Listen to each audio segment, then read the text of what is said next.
Again, I think the BBC is going through one of its periodic squalls.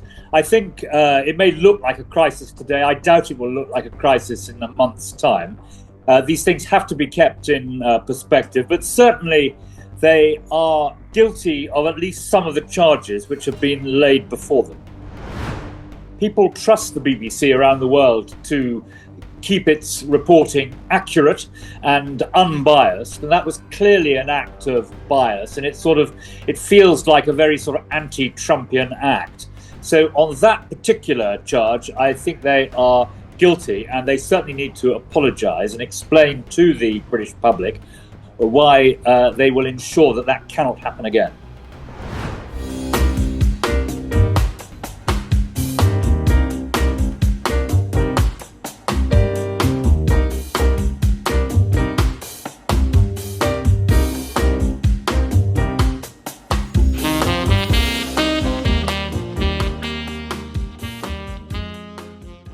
Hi, I'm Karan Thapar.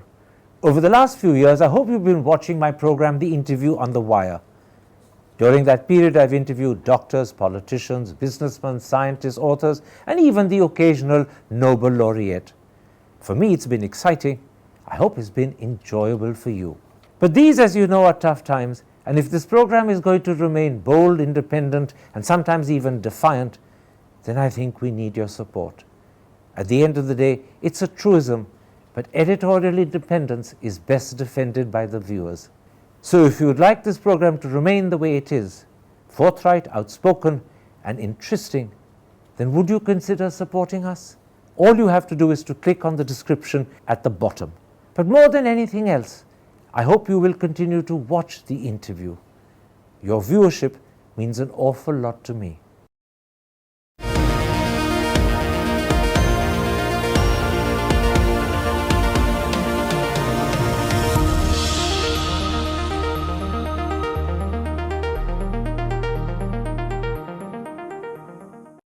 Hello and welcome to a special interview for The Wire. Last night, the Director General of the BBC and its head of news resigned, raising the critical question, is the BBC today a corporation in crisis? Its flagship documentary program Panorama has been accused by President Trump of 100% fake news. Internal documents have accused the BBC of a Hamas bias and a willingness to believe the worst of Israel. And other critics say the BBC is guilty of what's called gender ideology, i.e. a woke approach. It's believed later today the chairman of the BBC, Samir Shah, will issue a public apology. But is that sufficient, or is it too little, too late? I'm joined from London by the former Secretary of State for International Development, former Deputy Foreign Secretary and former Shadow Foreign Secretary, and now a Conservative MP for Sutton, Coldfield, Sir Andrew Mitchell. Sir Andrew, let me start with that question. Is the BBC this morning a corporation in crisis? Well, hello, Karen, and nice to see you again. I think the BBC is going through one of its periodic squalls. I think it may look like a crisis today. I doubt it will look like a crisis in a month's time. These things have to be kept in perspective, but certainly they are guilty of at least some of the charges which have been laid before them. Let me go through some of the more important charges with you.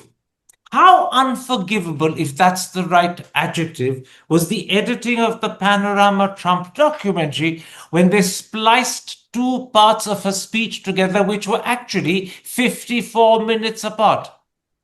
Well, I think that is probably the most serious charge against them. And we can now see they are clearly guilty as charged in that respect. And I think that is the worst of the charges, because people trust the BBC around the world to keep its reporting accurate and unbiased. And that was clearly an act of bias. And it feels like a very sort of anti-Trumpian act.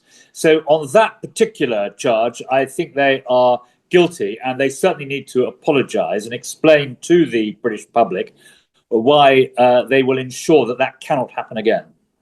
Is that an indication of some sort of anti-Trump bias in the institution? Well, it certainly smells of that problem, yes. Tell me, the internal documents that have been leaked by Michael Prescott also seem to suggest that the BBC is guilty of Hamas bias, of a certain willingness to believe the worst of Israel without checking the facts and the details. On the other hand, Deborah Turness, the former head of news when she resigned, has categorically said that BBC News is not institutionally biased. What's your opinion? Well, I think that is the lesser charge. But certainly when I was the Deputy Foreign Secretary and was in charge of the government's position in the House of Commons, because the Foreign Secretary, David Cameron, was in the Lords, I found it quite frustrating that the BBC's coverage of Gaza and Hamas and Israel often seemed to me to be bordering on the institutionally biased. Certainly, I felt on a number of occasions they were taking feeds from local so-called journalists in Gaza, which were effectively feeds from Hamas. And I think some of the BBC coverage of the whole position in the Middle East over that period of time was highly suspect. To what extent is this because of the fact that the BBC runs a BBC Arabic service, which is staffed quite often by Arabs themselves, and therefore that brings into the BBC a certain Arab perspective, which is viewed perhaps in Britain and the rest of the West, and certainly in Israel, as an Arab bias? Well, I think that is a problem, and one which now they will clearly need to distance themselves from it. I'm not quite sure how they do that, but I suspect they will need to ensure that anything that goes out under the Arabic BBC service is properly checked and vetted for that issue by a senior editor. The truth is, this is not the first time the BBC's output has been accused of having a Hamas or an Arab bias. There was that documentary which the BBC did show, which was believed to have been fronted by the son of a Hamas official without that being made known to the public. And then there was a second documentary which the BBC didn't show, which Channel 4 eventually showed. So I take it this is, from the point of view of BBC's critics, a long-running problem. It's not something that's just cropped up. Well, that may be true, but I think that the particular problem arose from the fact that so-called journalists inside Gaza, and remember that the Israeli government wouldn't allow international journalists into Gaza, some of those so-called journalists from within Gaza were given a credibility which they should not, with hindsight, have been given. So again, that is something the BBC will need to address. So this is again an indication of bias. Well, my accusation against the BBC, of which I hasten to say I'm an immense admirer, and while I was the development secretary, I increased hugely the amount of taxpayers' money that went to the BBC Foreign Trust, which was a very important part of supporting their foreign coverage. But my complaint about the BBC is not about bias, actually. I think the BBC is incredibly establishment. And I think the fact that it is so establishment, which partly explains their reaction to what is going on at the moment, to me is far worse than the allegation of bias. And, I've been in politics now for the best part of 40 years. And I would not say the BBC is institutionally biased. I think they are skeptical of the government of the day, and that's a good thing to be. But they are very, very heavily rooted in the British establishment. And that is a bad thing, is that? Well, I think sometimes it is. I think that Channel 4 News, for which I also have a very, very great respect, is much less establishment prone. And sometimes it means that their coverage of stories, I think, is far more professional and better as a result of that. The BBC is also, by its critics, accused of what's called gender bias, of being unnecessarily and unseemly woke. It's fallen foul of, the critics say, gender issues, sex issues, trans issues. Is that a charge that bears credibility?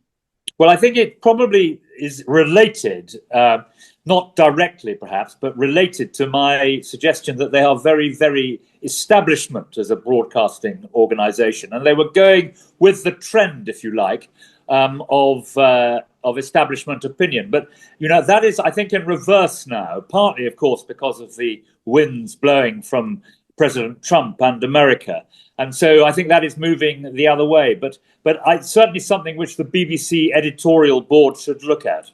Let me ask you this point, Sir Andrew. Is the BBC held to higher standards than other media organizations? Is that one of the penalties of being so well known and internationally renowned? Well, yes, because it's taxpayer funded. So unlike commercial organizations which have to raise their own money, satisfy their own shareholders, we, the public, are the shareholders of the BBC, and that's why they are held to that very high standard. Now, it's reported widely, both by independent media and by the BBC itself, that later today the chairman of the BBC, Samir Shah, will be issuing a public apology. Let me ask you two twin questions. A, is that enough? Or B, has the board been too slow to respond? Should it have apologized a lot earlier? Because these are issues that they've been aware of, according to some reports, for the last 6 months.